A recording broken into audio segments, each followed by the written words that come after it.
Hi guys, and welcome to the July episode of Books and Blankets. This is a podcast where we talk about all things bookish and cosy. My name's Mercedes and I have a booktube channel over at Mercy's Bookish Musings, and this show is co-hosted with... I'm Lauren and I have a booktube channel over at Lauren and the Books, and you can get in contact with us on Twitter at Books and Blanket, on Instagram at Books and Blanket Podcast, and on email booksandblanketspodcast@gmail.com. Perfect. So I do just want to say about the fact that we were supposed to do a June episode. We did. I edited it, I produced it, I uploaded it, and then I noticed there was something wrong with it. So I removed it and then I accidentally deleted it. All very complicated, but that's the short version of it. So unfortunately, we do not have a June episode. We can apologise, but... It weren't that good anyway, guys. It's going to be much... But you know what? I can't even remember what it was about, Mercedes. We said we'd use the discussion topics for another time, didn't we? So yeah, I won't spoil it for anyone. It's got something to look forward to. Yeah. So yeah, but today we're going to be talking about our most anticipated books that are released in the second half of 2017, and we're also going to be doing an update on our reading resolutions. Yeah. But first of all, Mercedes, tell me, how cosy are you? I feel quite good right now because it's about 10:30 on a Sunday morning. It is. Sundays are my favourite day of the week. They're nice. It's a certain vibe, isn't there? Yeah, definitely. And it's really cool here. Is it cool where you are? It's delicious. We've had the hottest week. It was awful. Last weekend it was like 33 and 34. Yeah. I was so unhappy. I shed actual real life tears over it. And now it's like 20, I'd say. Maybe less than that. I think it's way cooler here than that. It's grey outside. I'm just gonna have a look. Windy. Yeah, it's grey and windy outside here. I could be in autumn. Let's have a look. What are we? 18. Oh, and it's going to rain this afternoon. Tick, tick, tick, tick, boom. I wonder if it's going to rain here. I love a bit of rain. I know. So what else cosy items have you got with you? What are you in? So I'm in my lazy Sunday clothes. I'm in my pyjamas. I haven't even got changed yet. Well, I have like sort of pyjama-ish clothes, so I have those. It's not even a bra on me. No, me either. No makeup. I think I'm gonna have a makeup free day today. Yeah. And yeah, I'm feeling pretty cozy actually. I'm feeling pretty good. No blanket. I'm feeling pretty chilled. Yeah, there's no blanket. I don't need a blanket. No. I've drunk my cup of tea and David's not here, so I can't boss him about to make me another cup of tea. But I'm still feeling pretty chilled and I'm enjoying like my stance on the sofa. Your stance? Yeah, I'm sort of like half sat up, but like almost laying down a bit. It's nice. Yeah, I'm quite slouchy. Nice. It feels nice. I wonder, we might, because if you think about, this is the July episode, and then we've only got, in terms of like summer, the August and September episodes, we might avoid recording one where we're just going, it's so hot! Hopefully. We can try and plan around really hot days, can't we? Imagine if we had to record it last weekend. Oh, we wouldn't have done it. We would have both been so angry, wouldn't we? Yeah, it would have been pointless. Every 5 minutes, one of us would have been crying or complaining. It's so hot! It's so hot. So what are you reading at the moment? In between, Mercedes and I have become, I think the word is obsessed, to the point where we've just had an hour-long discussion about it. The programme Love Island on ITV2, which is utter dross, but so compelling, and we're both so invested in it. Yeah. It's a bit sad, isn't it? Well, you watched the second half of the last season, did you? Yeah. And I've never watched it. I've always been a Big Brother fan, and they air at the same time in the UK. And so you told me to give Love Island a go as well. I said, please give it a go. And so I have. So for the last 3 weeks, I have 2 hours of television every night from 9 till 11. I watch Love Island and then Big Brother, and I'm obsessed with both. Yeah. It's so good. But yeah, I mean, we can't get back into that. We've been sending each other links and videos and it's all just got a bit out of hand. So in between us watching Love Island and talking about it, what are you reading at the moment? So I'm reading quite a few books. What I've been trying to do this month is sort of have 4 or 5 books on the go at once, but all different types of books. But I thought I'd just talk about the 2 I'm enjoying the most. Because otherwise I'll be here all day. So I started a novel yesterday called Monkey Beach by Eden Robinson. Right. It's a Canadian novel.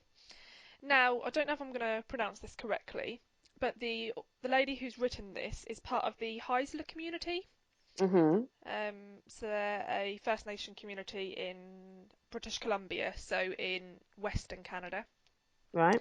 And I believe she's the only person from that community to have published a novel, which is pretty exciting because it's a very small community. And you know when you just start a book, and I read like 2 pages yesterday. I had a few books and I was trying to choose between. And this was one of them, and I just really liked it. It was just really easy to get into. Really liked its first person point of view, and yeah, I just really liked it. So it's basically set in this very small community, and it's this sort of 20-year-old girl and her brother, who's a couple of years younger, has gone missing on a boat. He's disappeared, and they think he might have drowned, but he's a really strong swimmer, and so they're hoping that he's still alive. But interspersed with this is memories of their childhood and their family. Right. And quite an important figure in the book is her uncle, who was sort of a activist for First Nations rights. Yeah. And Oh. so, interspersed with the book is her life and her family, but also, you know, the sort of things that have affected her family, in terms of Canadian legislation and things like that. So it's really I good. like that. It sounds a bit like, not a bit like, but just in terms of like non-linear and and Canada, they're the only two links I've got, is Through Black Spruce. Yeah, I will say this is because this is first person, and one thing that was putting me off reading this book was a lot of people said that it's quite humorous, and I don't like that in a book. No. But I feel like when I say I don't like that in a book, I mean when it's like the overriding part of the book. Yeah. But she's quite a funny character, the way she comments on things. So Right. it's not hilarious, but it's got that sort of, funny edge to it. And also she has a connection with like nature spirits and stuff. Right. So when she's reminiscing about her past, she she has this sort of spirit who visits her every night before a Yeah. major event in her family. Oh. And Weird. so she's like, yeah, but I think if you like through Black Spruce, I think you'd probably like this sort of thing as well. But Oh, well, yeah, that's good. really enjoying that. And then the other one is a memoir, which is Mem We Reaped by Jesmyn Ward. Have you heard of it? No. So it's quite depressing, but it's really good. She's an author. She's written a few fictional novels. I think she's just had a new one come out actually, and I haven't read any of her novels, but I certainly will now. So she grew up in Mississippi, and basically in the space of 4 years, she lost 5 young men in her life. She's African American, Right. and so the novel is basically examining the loss of these 5 men and how that's wrapped up in, race and American legislation and all those sorts of things.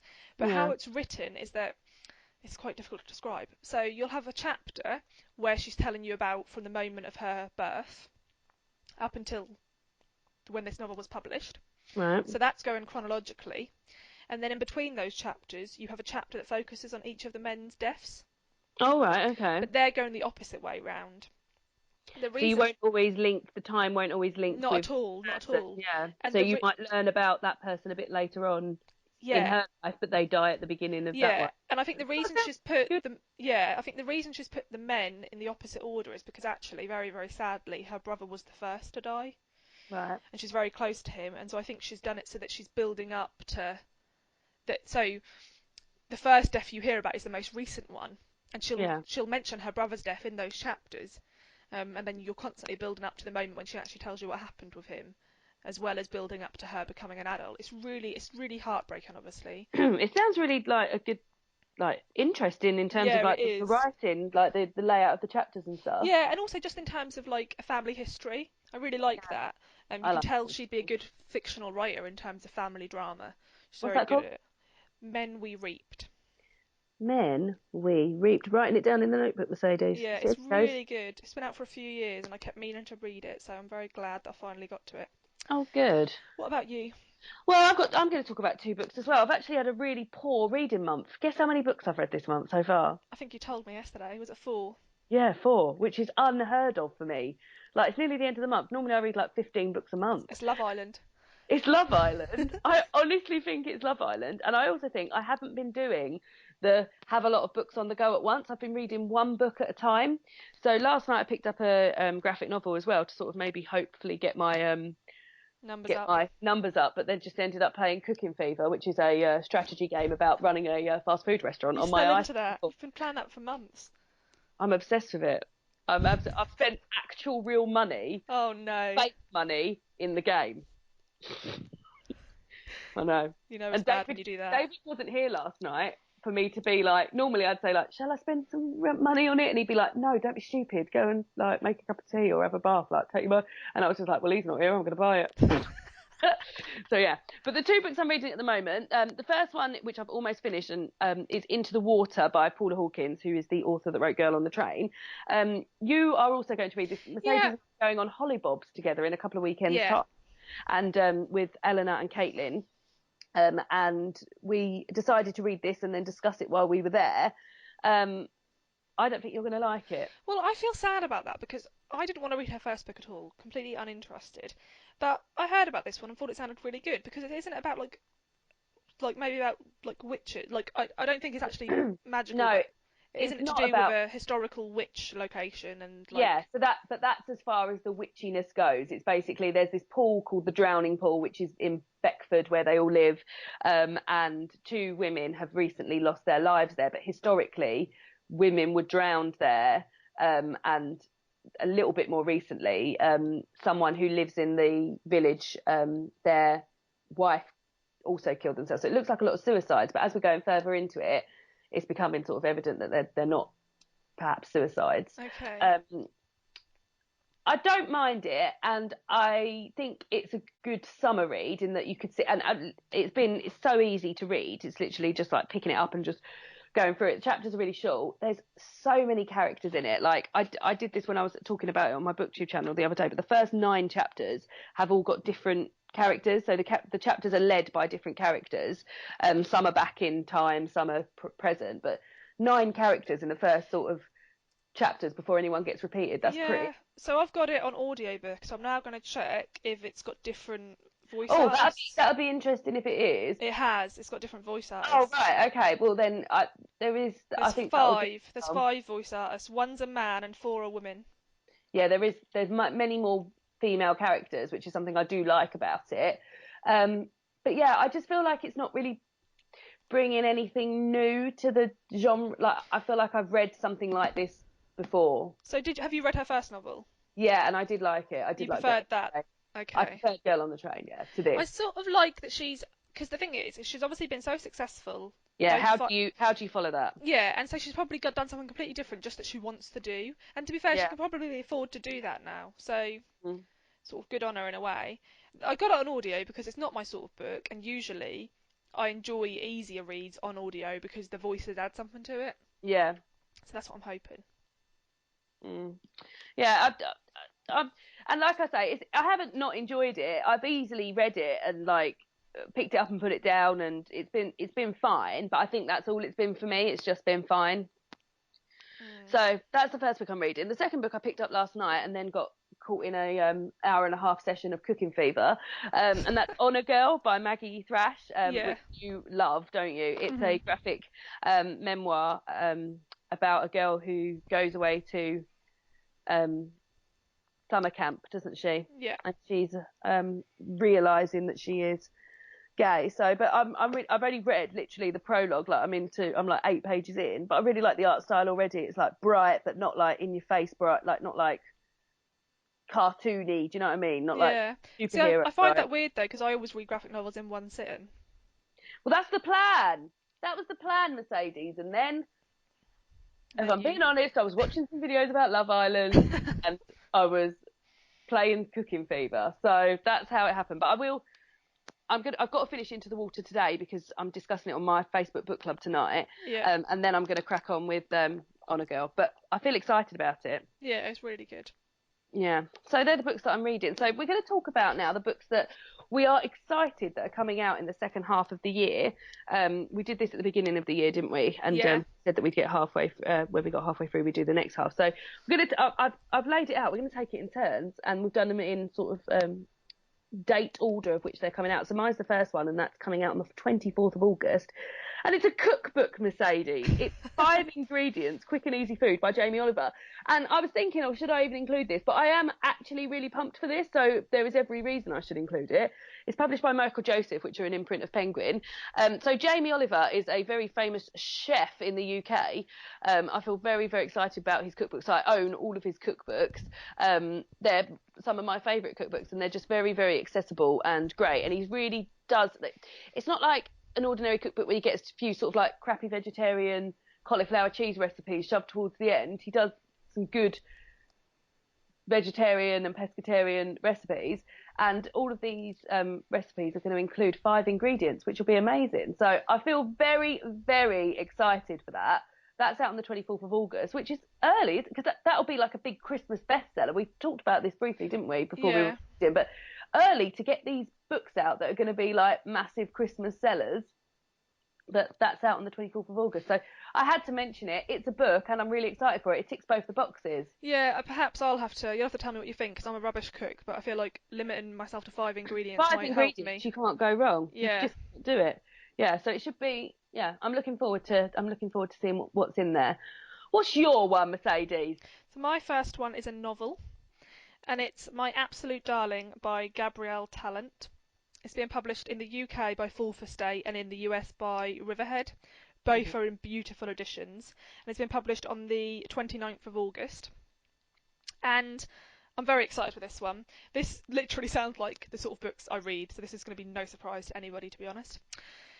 It's from the perspective of a 14-year-old girl. Her name is Turtle, which I love. Yeah, which I freaking love. Like, I've never heard that as a name before, but I think it's amazing. That's a lovely name. And she is raised by her dad. I think her mum may have passed away.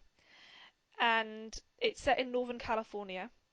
And it says she's 14 years old. She roams the woods, the creeks, tide pools, and rocky islands are her haunts and her hiding grounds. And it says that whilst her physical world is like large, her personal world is really, really small. Her dad, I think, is really abusive. I don't know if that's in physical or emotional ways or both, but he's supposed to be one of the, like, people have said he's like one of the most hated characters in fiction. And I think then she doesn't really talk because of the home life she has, and then she starts to make some friends at school which sort of pull her out of herself, and she begins to imagine escaping. And it just sounds amazing. It says the reader tracks Turtle's escalating acts of physical and emotional courage and watches, heart in throat, as she struggles to become her own hero, and in the process becomes ours as well. Oh God, that's got Mercedes written all over it. Coming of age girl story. Yeah, and with supposedly a girl called Turtle in it. Yeah, supposedly Claire Fuller, who wrote Our Endless Number Days, which I haven't read, but you have, haven't you? Yeah. She said that it was absolutely amazing, and it sounds to me a little bit similar, as it deals with the natural world and survival skills and a father and daughter. So I can't wait for this one. Oh, good. We haven't got long to wait, just till the end of August. Yeah, not too long. Oh, very good. And the editions, the Fourth Estate do publish beautiful editions, don't they? It looks nice, does it? I'll have to have a look at that. Oh, lovely. Well, I'm excited about that one too. That'll have to go on the list. This is what it's all about, isn't it, guys? I can pick the books that Mercedes has picked, and then I can put them on my list of excitement as well. Yeah.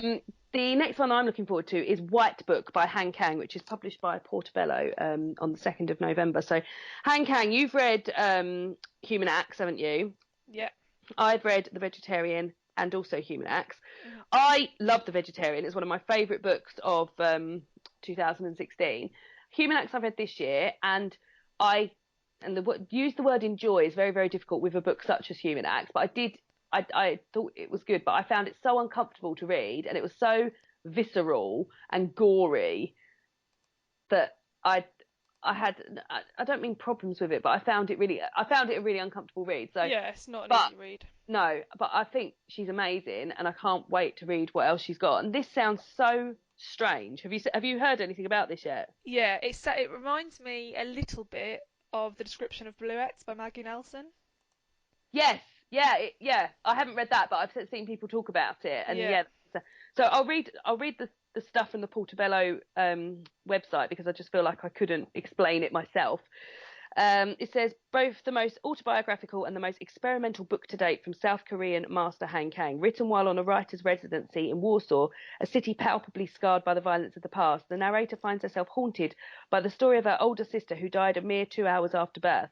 A fragmented exploration of white things, the swaddling bands were also her shroud, the breast milk she did not live to drink, the blank page on which the narrator herself attempts to reconstruct the story, unfold in a powerfully poetic distillation. As she walks the unfamiliar snow-streaked streets, lined by the buildings formerly obliterated in the Second World War, their identities blur and overlap as the book wonders, can I give life to you? The White Book is like no other. It is a meditation on colour, the tenacity and fragility of the human spirit, and our attempts to graft new life from the ashes of destruction. It's got photographs in it as well. Yeah, it sounds really, really good. Yeah, so it sounds amazing. That's out on the 2nd of November. I can't wait to do it. But yeah, it says here on the website as well that the photographs are only in the print edition, so you won't, if you read it on Kindle. Neither of us really read on Kindle, do we? But you won't get them, so it's definitely worth getting hold of it. And it does look like the book looks beautiful. Yeah, it does. It really looks nice. Yeah, so that is another one that I am. Yeah, I'm very excited for that one as well. Actually, to be fair, I could have made this whole list just with Portobello books because they've got loads of good books coming out in the autumn. I tried to spread mine out, but then realised I've got 2 imprints of Penguin. So well done, Penguin, you win. Yeah. So that's my next one that I'm excited about. What about you? My next one. Now, so this is by a friend, but in all honesty, my very dear friend, we would both be excited about it anyway. Yeah, that's what I'm going to say, because before I tell you what it is, I'm going to read you the blurb, because this is my proof that I would be excited about this book regardless of. You would definitely be excited about it regardless. This is the blurb. Spirits in jam jars, mini apocalypses, animal hearts and sideshows. A girl runs a coffin hotel on a remote island. A boy is worried his sister has 2 souls. A couple are rewriting the history of the world, and mermaids are on display at the local aquarium. Then it says, the beginning of the world in the middle of the night is a collection of 12 haunting stories, modern fairy tales brimming of magic, outsiders, and lost souls. Now, if this wasn't by our friend, I am, but even if it wasn't, I would be over the moon excited about it because that sounds truly magical. Yeah. But it happens to be by our friend Jen Campbell, who I sure lots of you know because she has a YouTube channel and has written several books already. Now, I'm so excited for this, it's unreal. I know. Like, my heart's pumping just reading that blurb because it's such an amazing blurb. Now, I will preface this with saying that I've read snippets of some of these stories already because whilst Jen was writing them, she's sort of been sending them over to have a little look at, and they are phenomenal. And that's not even in their finished, they're phenomenal. And there's a sort of perfection that comes with. I mean, I love these sort of stories anyway, but when somebody who's around your age, who is from a similar, part of the world to you, and has a somewhat similar background, it makes a difference to the way these stories are written. Do you know what I mean? Like you can see yourself in them more. Yeah. So yeah, it's I just can't wait, and I'm so happy for it that it's coming out, and Two Roads are publishing it, and it's just going to be beautiful. So it's going to be amazing. Very excited. I love the title so much as well. Yeah, it's really good. I think it's a really great title. I think there's going to be so much BookTube love for that as soon as it's out. We're all so excited about it. So that's the 2nd of November. So date for your diaries, guys. Exactly. I can't wait. I'm so excited. So yeah, my next one is Winter by Ali Smith, which is published by Hamish Hamilton, which is an imprint of Penguin. That's out the 2nd of November. So did you read Autumn last year, Mercedes? No, I still haven't, but I was thinking I might save it until just before winter comes out. You definitely should, yeah. So she wrote a book called Autumn last year, which was about sort of the run-up to Brexit, told from a young girl's point of view and an old man's point of view, which I read in autumn when I was it was actually I read it. It was very nice when I read it. It was I was in Centre Parks at the time, so I very much enjoyed that. And it was all very, very, very autumnal. And then she's bringing out Winter this year. I hope there are plans to bring out spring and summer as well. No, there are. Yeah, there are. Oh, good. So yes, this is. It says here, winter, bleak, frosty wind, earth as iron, water as stone. So the old song goes, the shortest days, the longest nights. The trees are bare and shivering, the summer's leaves dead litter. The world shrinks, the sap sinks, but winter makes things visible, and if there's ice, there'll be fire. Oh, that sounds So, amazing. I know. And it just... I haven't read Autumn because I always feel a bit intimidated by Ali Smith. Like I'm not going to get it. I've only read Autumn by Ali Smith, and I I've read really, two really of her loved other it. novels and I didn't love them. I was nervous going into it, but I really got it and really enjoyed it. So I feel pumped for this. Yeah, I need to. I have got Autumn, so I will read it just before winter comes out. And they honestly are some of the most beautiful books Yeah, they I've are, really ever seen. They're like naked hardbacks with a sleeve on that has like the seasonal pictures of a tree. So the first one's obviously a tree in autumn, then a tree in winter. Yeah. But yeah, they're just gorgeous, and yeah, I can't wait for it to come out. I feel really excited What by it. I colour is it love going to be? Do you know? it's yeah, I've got it right in front of me. I'm looking at it with glee. So the autumn one was in like a burnt orange. It was Yeah, it's gorgeous. This gorgeous, is in a very, very, very pale blue. Oh, that's perfect. Yeah. And then it's got the picture of the tree, which is got a sort of like a lilac sky, and it just looks amazing. Very exciting. Yeah, I hope I enjoy it as much as autumn. And I just love we oh, that's what we were talking about last time, seasonal reading. Oh yeah. So that would be perfect for seasonal reading. So you could tick 2 seasonal reads off your list this year if you read autumn in autumn, winter in winter. Yeah. Done. So that's my last one, winter. Very excited. And your last one, Mercedes? Is Icebreaker, A Voyage Far North by Horatio Clare. Mm-hmm. So it comes out on the 9th of November. Sounds fantasy to me. It's not. Oh. It's non-fiction. Oh, I thought it was You're going to fantasy. be so excited when I read you what this is about. So it comes out on the... Is it about Scandinavia? Yeah, it's about Finland. Ah! So it comes out 9th of November by Chateau and Windus. And, I mean, coming at a perfect time of year. So, it says, Finland is an enigmatic place, famous for its educational miracle, healthcare and gender equality. Aboard Otso, Horatio gets to know the men who make up her crew and explores Finland's history and character. Surrounded by the extraordinary colours and conditions of a frozen sea, he also comes to understand something of the complexity and fragile beauty of ice, and the miraculous substance which cools the planet, gives the stars their twinkle, and which may hold all our future in its crystals. Oh, fucking hell. Any blurb that's got the word twinkle in, Yeah. I'm up for. So basically, it says that Finland are celebrating, I think, 100 years I think, I'm not quite sure, I think it's 100 years of independence. So they invited this author to go on this boat on this trip. So he says, an unearthly place, the frozen bay of Bovnia, just short of the Arctic Circle. And he goes all round all this area. I just can't wait. I'm so excited. Oh my God, I'm so excited. And I feel like I don't really know anything about Finland. No, I don't either. Oh, so, God, that's what I want.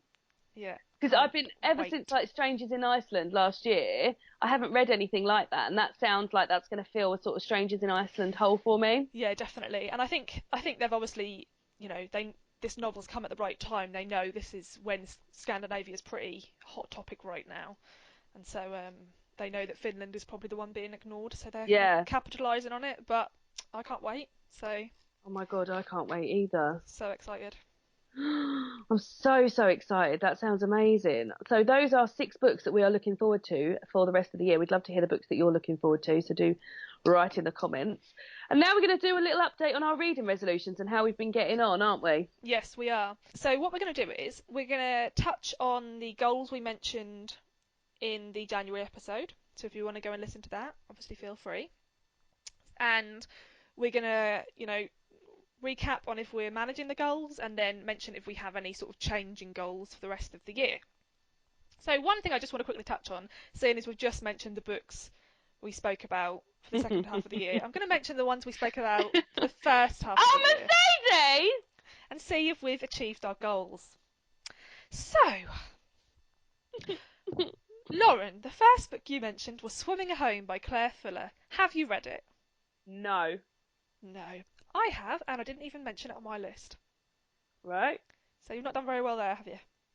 Nope, that might be a pattern emerging. Yeah. The second book that I mentioned, so the first one I mentioned, is The Wanderers by Meg Howry.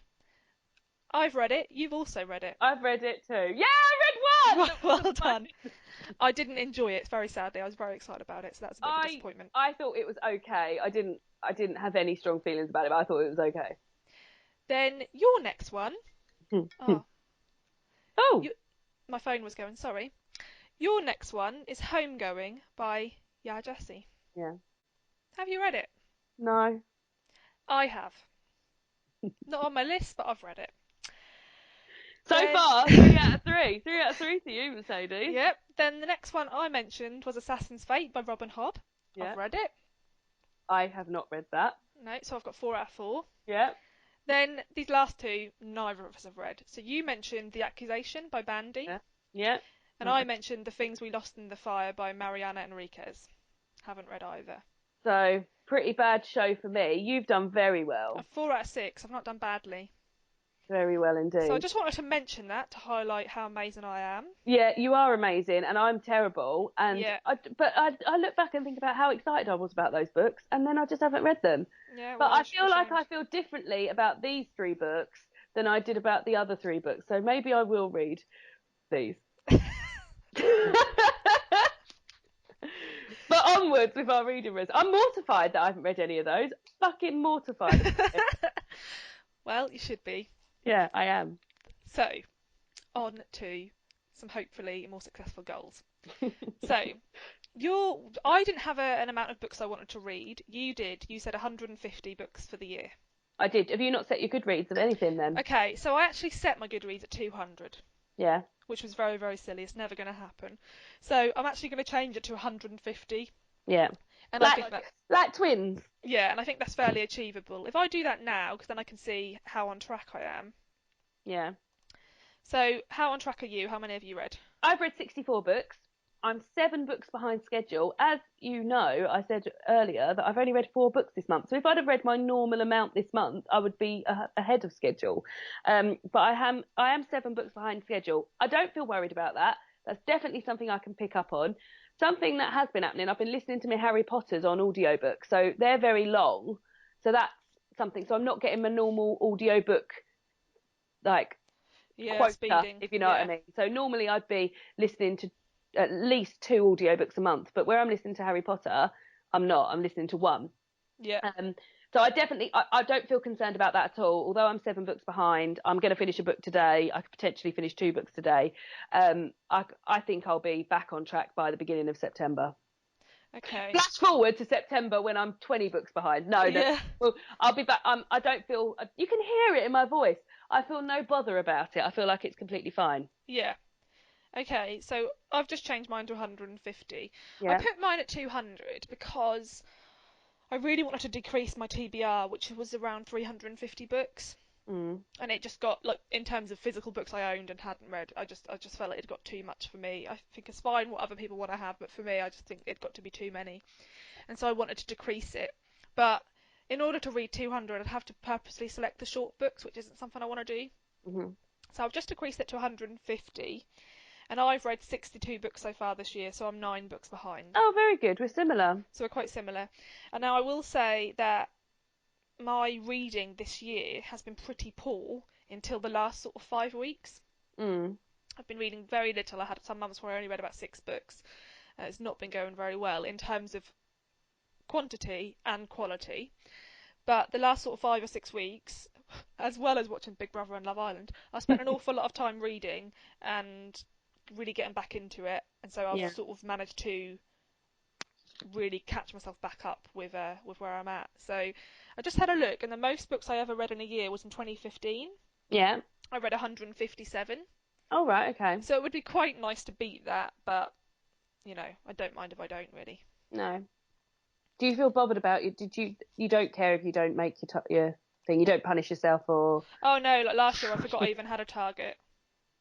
I feel like this year I'm more bothered about getting the numbers of TBR books down than I am about the actual amount of books I read. Like, I know they go hand in hand, but actually what I'm focused on is reducing the number of books I own that I haven't read. So there's that. So the other goal you had was to get up 15 minutes earlier every day and to read for 15 minutes. Do you know, I did that every day in January, and I read more books than I'd ever read before in January. Then at the beginning of February, I thought I had tonsillitis, and I was ill, so I got out of the habit of it. Never got back in the habit of it. I tried for a few days in April, and it didn't happen. What I enjoyed, because what I enjoyed about it in the winter was that I would wake up, put the heating on, make a cup of tea, go back to bed for 10 minutes, read, wait for the house to warm up, then get up and get ready for work. In the summer, I'm just so hot and bothered. Yeah. Like, I don't want to go and sit back in bed. I don't want to sit on. I need to have a shower and start getting ready. So I know it happened in January and then it didn't happen again. But at the moment, I've tried doing it and it's just not going to happen this time of year because I'm so hot and bothered and Yeah. flustered, and yeah, it's just not going to happen. So Well, maybe you can do it for the last 3 months of the year or something when it gets yeah, colder. so when it gets cooler, that's definitely something I'll be redoing because I really did enjoy doing it in January. It really worked well for me. Just 10 minutes of like 10-15 minutes reading every day was lovely to kick off my day. So it is something I will do, but towards the end of the year. So we have our heating on a timer. Yeah, we don't. Because I wouldn't be able to get out of bed because it'd be too cold. Oh, no, we don't have the heating on the time. I'll get up and put it on and make a cup of tea and then go back to bed. No, David's loving it. He was getting a cup of tea every morning. Yeah, that is pretty good. No, I have it on timer for half an hour before we actually get up, so that by the time we wake up, it's nice and toasty. Yeah. So. Oh, winter. Can't I wait. missed it so dearly. And so the only real goal I had, because I try not to, I mentioned this in the January episode, I don't tend to like reading goals because I used to make myself quite a lot and then I used to just hate them all. So the only real goal I had was to try and spend more time intensively reading, because I'd mentioned that for the second half of 2016 I'd really started enjoying my reading less, and I think I had a lot of things going on in my sort of home life, like nothing really bad, but I just had a lot of stuff going on, and I think that sort of took away from it a little bit. And I was getting to a situation where I'd only read for like half an hour at a time and wasn't really getting into reading. So I decided to try and get back into, having a Sunday afternoon where I'd sit and read for like 3 or 4 hours. And I've been really rubbish with that until, like I say, the last 4 weeks. And I've actually been really good recently. What I've been doing is Johnny gets back from work, then we'll usually have finished, we have dinner quite early, so we'll usually have finished dinner by 6:30, 7 at the latest. Yeah. And then I have 2 hours until Love Island comes on. So what I then do... Love Island fun. Yeah, yeah. What I then do is that's just reading for 2 hours. That's very good. That's what I should be doing instead of sitting playing fucking Cooking Fever on my phone for 2 hours, moaning about how hot I am. Yeah, so that's what I've been doing. And then at the weekends I've been putting a lot of time aside for reading. I will say I think what has helped is reading several books at once, because I'll think, right, I'll have an hour of reading this fiction, then I'll read the non-fiction for an hour, then I'll read some short. And what I also do is in the ad breaks, I've been reading short story collections that have very, very short stories that are only sort of 5 pages long. That's where I've been on Cooking Fever. On the ad breaks, I mute the TV and read a short story. Oh, I love that though. I love that sort of thing. Yeah, it feels quite good because you can get through loads. Yeah. I've been reading one book at a time this month, which is my preferred style of reading, but it just hasn't been delivering the numbers for me. Yeah, I feel like I actually have realised I prefer, because my thing is when you read one book at a time, if you're really enjoying it, then you can get through it like a sort of decently length book in like 1 or 2 days. Yeah. And I feel like when I have time away from a book, sometimes it gives me more time to think about it and to guess what's going to happen. And then sometimes my memories of it are more sort of long lasting because I spent more time with it. So actually, reading several books at once means I don't finish any of them too quickly. Do you know what I've realised, Mercedes? What? Another sodding month's gone by and we haven't read The House Between Tides. Well, I was going to ask you because we've only got freaking like 5 days left of the month. Should we read it when we're on holiday together? I did think that last night actually. Should we do that? Yeah. We'll take it with us and then we can see how we feel. Yeah. Good plan. Another month where we haven't read that. That's been going on since October last year. Yeah, I know. But I do feel like it's sort of an autumn-winter read. Yeah. Oh, we don't have to read it on holiday. I just thought it'd be a nice idea. No, I think we still should because we've been putting it off for too long. Yeah. And it will make us feel cool if the weather's hot. So that's good. So that's been happening. So those were our goals. So I feel pretty pleased. Yeah, I feel like we've done all right. only the Just in bloody. general of like how you're just like not thinking about goals, just in general of like how your reading's been going. Do you feel Yeah. like it's been going well in terms of enjoyment and all that sort of thing? Yeah, I do. I've something that's happened to me this year as well is I've recently filmed my best books of 2017 so far, and three of the books in there were rereads, which I wouldn't normally include, but I loved them so much on the reread that I had to include them. That's Ethel and Ernest, which I know you really love too. Yeah. Bridget Jones's Diary, and One by Sarah Crossan. Mm. Um, and yeah, when I filmed my top 10 books of 2017 so far, I was really pleased with what I had read, and a lot of like, all the books were 5 stars, and I'm not, so that means I've given out quite a lot of 5 stars. I'm quite stingy with my 5 stars, so I feel like I've done quite well. I get the feeling you don't feel like you have. Up until about 4 or 5 weeks ago, no, not at all. So what's some of the best you haven't filmed a video on it, have you? Do you No, normally? I don't usually. The Clay Girl, you've loved that, haven't you? Yeah, I really love that, and that was one of the ones. That and The Trouble with Goats and Sheep Yeah. were the only books up until about 4 weeks ago that I really felt could go in a favourite books of the year video. Mm. Other than that, I felt like nothing was even close to. Not There even was books I'd. Ethel. Oh Ethel no, and sorry, Ernest. Ethel and Ernest. Yeah, Yeah. yeah. But I read that a bit more recently. Yeah. Prior to May, really, I only had those two books. And Yeah. then like I said, the last 4 weeks, I've really had quite a lot of positive reads. Some that I was expecting to really love, and some that I didn't know if I would. So I've had quite a few 5-star reads the last few weeks, and I've really been enjoying it actually. Oh, lovely. So I feel like I'm getting back on track in terms of choosing the right books to read, and also spending more time reading. So the last 4 weeks are real, and it's weird because I feel like it's been like this since like I think in August last year was when I read The Tidal Zone, and um, I also read The Essex Serpent. Mm. And around that time, I read some Caris Bray and some, I think My Name is Leon, and I had like a really good couple of months. And Yeah. then I feel like since then, up until like a month ago, there's just been loads of good reads, but not many excellent ones. Yeah. And I feel like I'm getting it back. I'm pulling it back.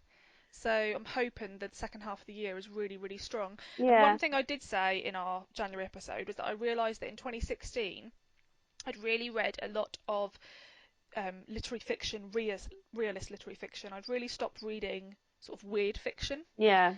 And I actually now I keep a spreadsheet of the types of books I've read. Mm. And I've read 66 books, like I said. Now 36 of those have been literary fiction novels, Mm. and only 10 have been weird fiction.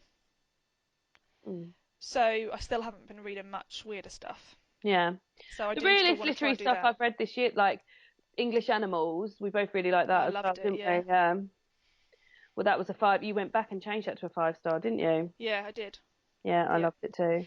I I feel like that's going actually, to stay with me for a long time, actually. yeah, I feel like it's a book that isn't epic, but it's in the small details. When you take Yeah. a step back from it, it's really well thought out in its theme. So I really enjoyed that. I've just realised my spreadsheet gives me an average star rating, and my average star rating this year has been 3.3. Oh. That's really poor. Mm. That is poor. Considering you've said you've had a few 5 stars as well, there must have been quite a lot of. Well, you give up normally on 1 stars, don't you? I've read 3 1-star reads. They were probably quite short. That's probably why I finished them. Yeah. And I've only given 5 books out of 66 books 5 stars. Oh dear. It's not that good, is it? Not very good, Mercedes. Well, let's hope that the second half of the year is much better for us Yeah, both. definitely. Like I say, I feel like I'd rather have it this way round than say like my best month had been January and recently had been rubbish. Like at the Yeah. moment, I'm feeling happy that the last month's been really good, and I feel like it's going to carry on like that. Yeah, I hope So so too. one of the things we also discussed is how many new releases we'd been reading, and I said to you that I thought perhaps the reason for not having a great reading year last year was because I'd been reading lots of new releases, and obviously new releases don't have as many reviews out there. So you base it really on the blurb, because Yeah. you can't read reviews because there usually aren't many. So I sort of wanted to move away from always just you know reading loads of new stuff. But Yeah. actually, I've not managed that. I've read loads of new stuff. I'm just looking. I haven't read loads of new stuff, but two of my favourites were new things, like English Animals and the Gender Games. I really love that as well. Yeah. You read any Daphne this year so far? No, I read half of her first novel and then I've never finished it. It's bad, isn't it? Yeah, she is more of a I think she's autumn winter though, isn't definitely. she? Yeah, I've just looked and 88% of the books I've read have been published in the last sort of 6 years, but 44% of them are this year. Oh wow, that's high. They're really high. And so I do think perhaps, and I said it in January and I've not learnt my lesson, that I do read too many new releases. Because it's exciting, to be talking about something that's sort of current. Oh, definitely, yeah. But, things stand the test of time, and usually then you can look at Goodreads and see more ratings on there. But I feel like I've got better because, for example, my book haul for this month will only have about 4 books in it. Because I've just stopped picking up a lot of new releases that I was tempted by. I've just thought to myself, do you know what? You can wait and you can see the reception and you can get them in paperback next year if you still want them then. That is true, and I do always prefer a paperback as well. So obviously there's some that I'm super excited about. I'll still get in hardback, but yeah. A lot of them where I'm like, oh, that sounds really tempting. I'm going to try and take a step back and wait until I hear more reviews.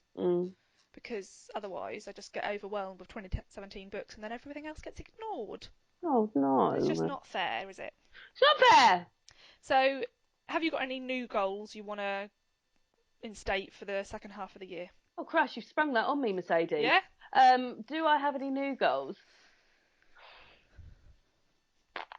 I'd like to have a day of just reading, or like a couple of days of just reading. One of the things, so I'm sure I've bored everyone with this before, but I don't work Thursday afternoons now. I do, I've used that for my booktube time, filming and editing, and sort of reading's taken a bit of a back seat during those afternoons because I do film and I do edit and things like that. So I'd like to maybe make a bit more time for like, not just snatching. Oh, Minnie's just come out from under the sofa and it's always so cute. She looks like she's been in her little bedroom. Oh. I do sort of, I tend to do a lot of my reading at the moment. It's a lot of like snatching where I can, like time, like, oh, well, I'll read this for 15 minutes while I'm in the bath, or I'll read this for 20 minutes on my lunch. Like, I'd like to sort of sit down and just have like a 2 or 3 hour sesh. I'd like to have some of those coming up. Yeah. But aside from that, I still want to read 150 books this year. Yeah.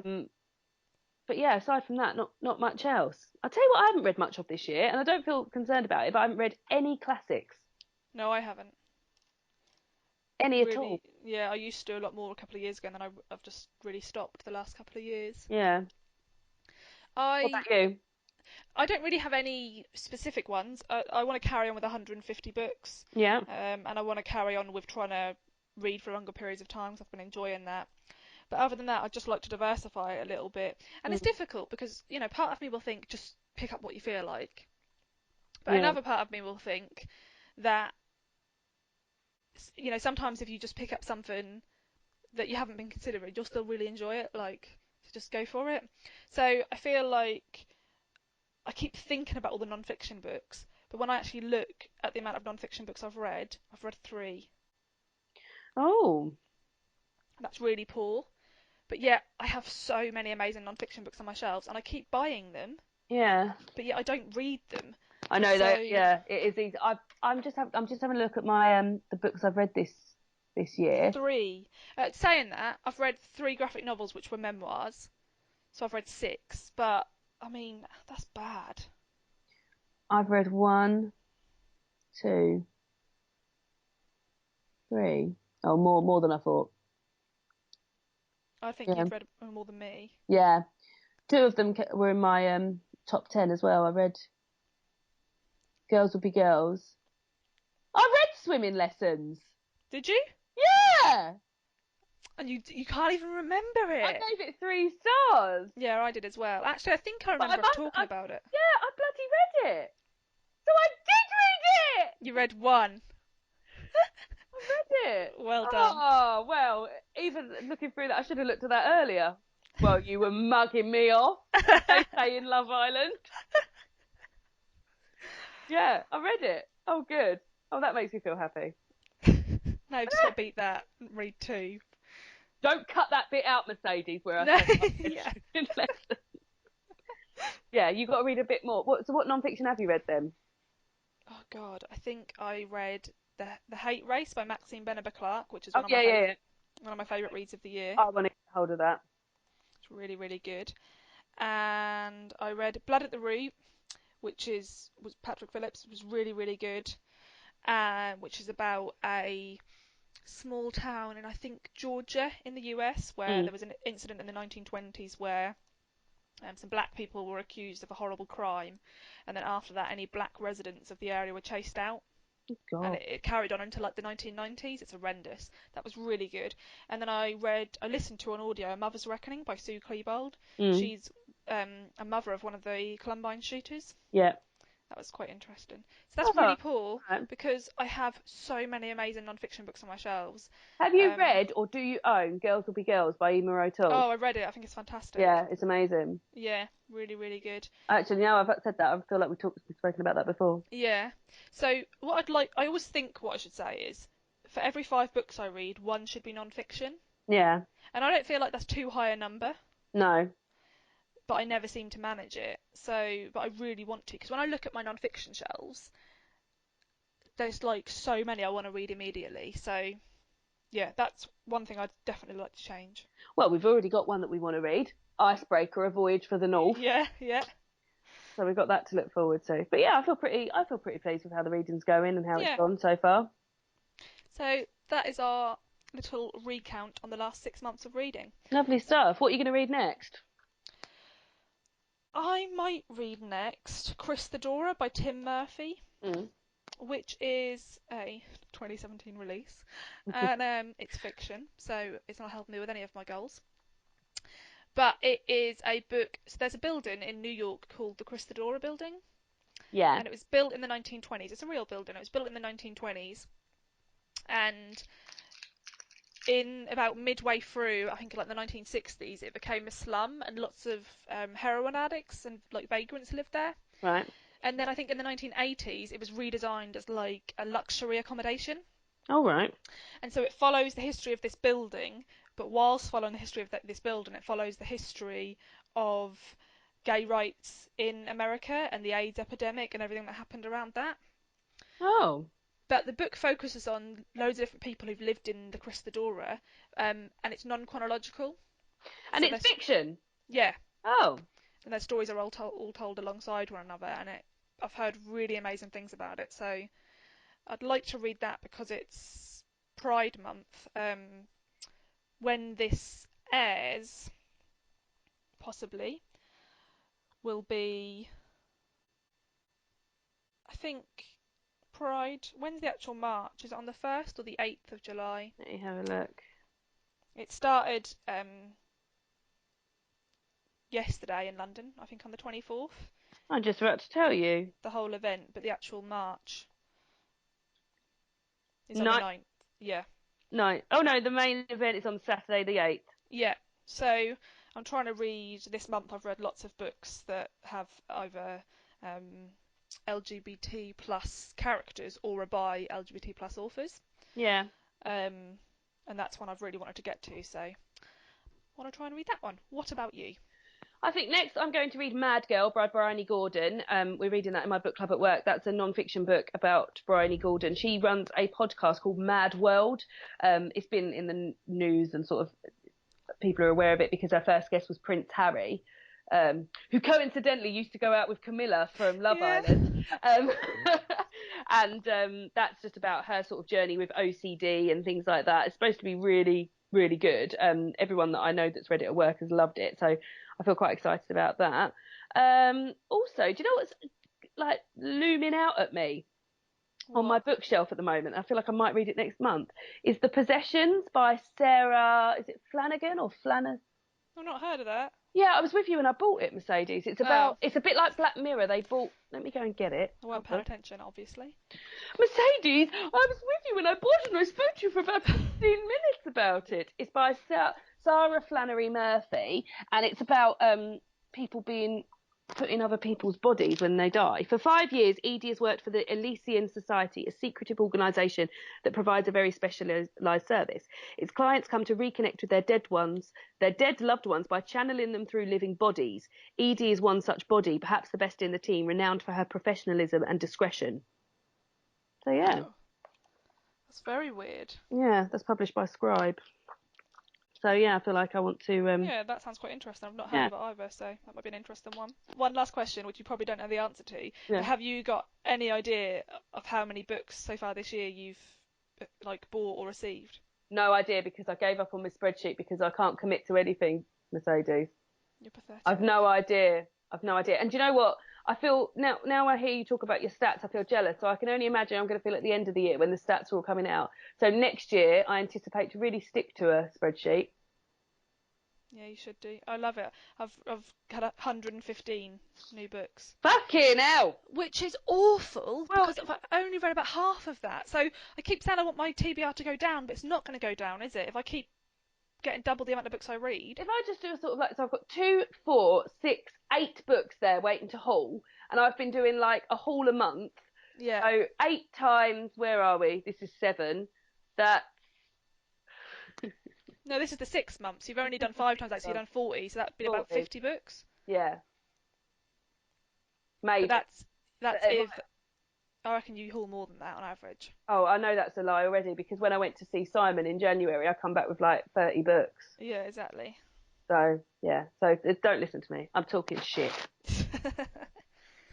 But effectively, I should be ashamed of myself. You should be ashamed of how few books on our pre-order list you've read. I've read Mercedes. I feel much more confident now. I feel full of bravado over it. And I should be ashamed of how many books I've accumulated and not read. Well, don't feel ashamed. Let's just feel proud of ourselves for being strong, independent women. Yeah. Yeah?